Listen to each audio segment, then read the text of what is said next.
बिस्मिल्लाहिर्रहमानिर्रहीम। अस्सलाम वालेकुम। मैं हूं Mohammad Jameel. How are you dear students. आज का हमारा जो है जी lecture number 4 principle of counting ICom part 1 chapter 1 introduction.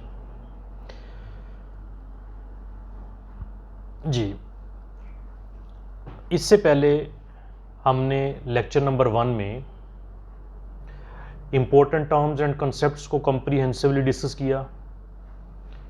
फिर उसके बाद इसी लेक्चर नंबर 2 में हमने एसेट्स के ऊपर एसेट के ऊपर पूरा एक लेक्चर डिलीवर किया। उसके बाद हमने लायबिलिटीज़ के ऊपर आज हमारा चौथा लेक्चर पार्ट 1 का चैप्टर नंबर 1 का इंट्रोडक्शन का जो कि है जी रेवेन्यू ऑब्लिक इनकम के ऊपर आज जो हम कंसेप्ट रीड करेंगे वो रेवेन्यू और इनकम को कॉम्प्रिहेंसिवली इंशाल्लाह मैं ब्रीफ करने की कोशिश करूँगा, डिस्क्राइब करने की। तो सबसे पहले रेवेन्यू इनकम होता क्या है, इससे पहले हम एसेट लायबिलिटीज़ के ऊपर कॉम्प्रिहेंसिवली डिस्कशन कर चुके हैं। और इसके बाद का जो लेक्चर होगा उसको हम उसके अंदर लेक्चर नंबर 5 में एक्सपेंसेस के ऊपर पूरी डिटेल के साथ डिस्कस करेंगे। तो आज का हमारा टॉपिक है जी रेवेन्यू ऑब्लिक इनकम। सबसे पहले रेवेन्यू है क्या।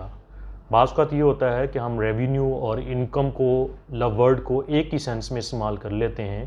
तो इसके अंदर जो स्लाइड्स का डिफरेंस है उसको भी आज हम देखेंगे। और इस कंसेप्ट को काउंटिंग का जो मोस्ट इम्पोर्टेंट, ये भी मैंने आपसे कहा था कि 4 पिलर जैसे जिसमें हम एसेट लायबिलिटीज़ को हम डिस्कस कर चुके हैं, तो ये 3rd पिलर है जिसको आज हम डिस्कस करने जा रहे हैं, जिसका नाम है जी रेवेन्यू। अब रेवेन्यू के लिए हमने सबसे पहले जब फर्स्ट लेक्चर में हमने एक बिज़नेस पढ़ा था, बिज़नेस की डेफिनेशन के साथ हमने क्लासिफिकेशन में ट्रेडिंग बिज़नेस पढ़ा था। ट्रेडिंग बिज़नेस यानी अशिया को जिस हालत में हम ख़रीदते हैं उसी हालत में आगे बेच देते हैं, वो ट्रेडिंग बिज़नेस था। और इसके साथ हमने पढ़ा था सर्विसेज बिज़नेस, जिसमें हम अशिया का लेन देन करने की बजाय खिदमात का कारोबार करते हैं, तो उसमें वो सर्विसेज बिज़नेस कहलाता था। तो revenue means the amount received or to be received on account of goods sold or services rendered to the customers. ये डेफिनेशन है जी इसकी। मीन ये कि अगर हम ट्रेडिंग बिज़नेस में जब हम ट्रेडिंग बिज़नेस में हम क्या करते हैं कि अशिया को ख़रीदते हैं और उसको उसके बाद बेचते हैं। तो जब हम अशिया को बेचते हैं तो हमारे पास एक ग्रॉस सेल इकट्ठी होती है, यानी पैसे सेल की जो हमारे पास रिकवरी आती है, तो ट्रेडिंग बिज़नेस में उसको हम नाम देंगे रेवेन्यू का। अब जबकि सर्विसेज बिज़नेस में हमने ये पढ़ा कि हम इसमें खिदमाती कारोबार करते हैं। तो खिदमाती कारोबार से मुराद क्या है कि हम इसमें सर्विसेज परफॉर्म करेंगे, तो उसके बदले में जो फ़ी है वो हम रिसीव करेंगे, fee of doctors, lecturers and lawyers. इस लिहाज से हम इसको एडजस्ट कर चुके हैं। Revenue means the amount received or to be received on account of goods sold or services rendered to the customers. Sale of goods example है revenue की trading business point of view के लिहाज से। Fee of doctor, agents commission, services business के लिहाज से ये revenue की एक एग्जाम्पल है। रेवेन्यू इज द अमाउंट, ये वो अमाउंट है जो कंपनी रिसीव करती है from selling goods, trading business point of view के लिहाज से चीज़ें बेचने से, or providing services to its customer and clients, या वो हम रिसीव करते हैं सर्विसेज बिजनेस के लिहाज से जब हम अपने कस्टमर या क्लाइंट्स को सर्विसेज प्रोवाइड करते हैं। तो uh company's revenue which is reported on the first line of income statement, ये हम बाद में जाके सीखेंगे। जिन लोग अकाउंटिंग में न्यू हैं उनको अभी सिर्फ इतना याद कर लें, जो लोग ओल्ड हैं, जो अकाउंटिंग को जानते हैं, उनके लिए कि रेवेन्यू इनकम स्टेटमेंट या trading and profit and loss account जब हम बनाते हैं तो सबसे पहले रेवेन्यू लिखी जाती है सेल की नाम से। तो उसके अलावा जो इनकम है, टॉप लाइन पे इनकम स्टेटमेंट के फर्स्ट लाइन में हम लिखते हैं जी रेवेन्यू को, is often describe as sale और रेवेन्यू सर्विसेज, जिसको हम सेल या रेवेन्यू सर्विसेज के नाम से लिखते हैं। यानी ट्रेडिंग बिजनेस में सेल लिखा जाता है और सर्विसेज बिजनेस में सर्विसेज रेवेन्यू लिखा जाता है। Hints revenue is the amount earned from customer and clients before subtracting the companies expenses, यानी जो कंपनी के एक्सपेंस वगैरह हैं, जिसका इसके बाद हम एक्सपेंस के ऊपर पूरी डिटेल से डिस्कस करेंगे। तो कंपनी के एक्सपेंस निकालने से पहले जो हमारे पास अमाउंट होती है वो रेवेन्यू कहलाती है। Revenue versus net income, revenue और इनकम में फ़र्क क्या है? While revenue is a top line on companies income statement, जो रेवेन्यू है वो कंपनीज की इनकम स्टेटमेंट में टॉप पे लिखी जाती है, फर्स्ट लाइन में लिखी जाती है।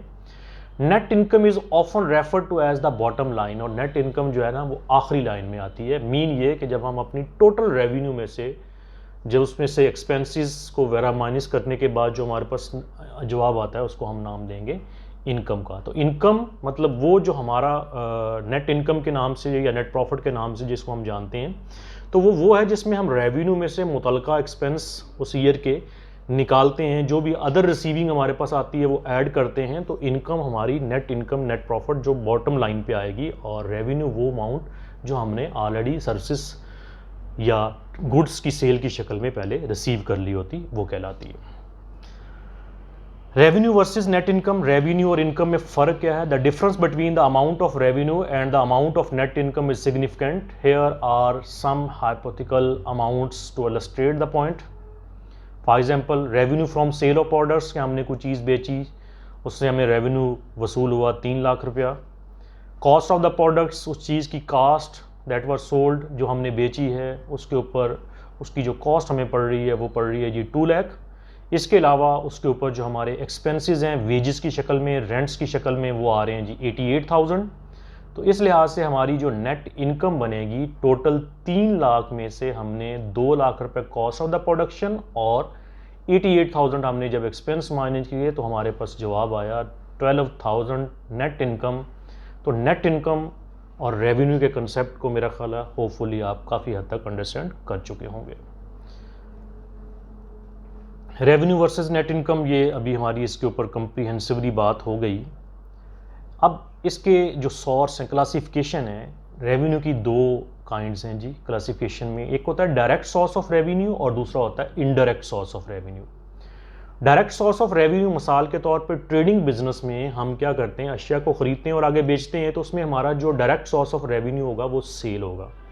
अब सेल के अलावा हमारे बिजनेस में कोई भी रिसीविंग आती है, कोई फ़ी अर्न कर लिया, कोई हमने कमीशन रिसीव कर लिया, कोई हमने डिस्काउंट रिसीव कर लिया, कोई भी any other receiving, rent receive कर लिया, वो हमारी डायरेक्ट सोर्स ऑफ रेवेन्यू से निकलकर इनडायरेक्ट सोर्स ऑफ रेवेन्यू बन जाएगी। यानी रेवेन्यू को हम 2 हिस्सों में तकसीम करेंगे, एक डायरेक्ट सोर्स ऑफ रेवेन्यू और दूसरा इनडायरेक्ट सोर्स ऑफ रेवेन्यू।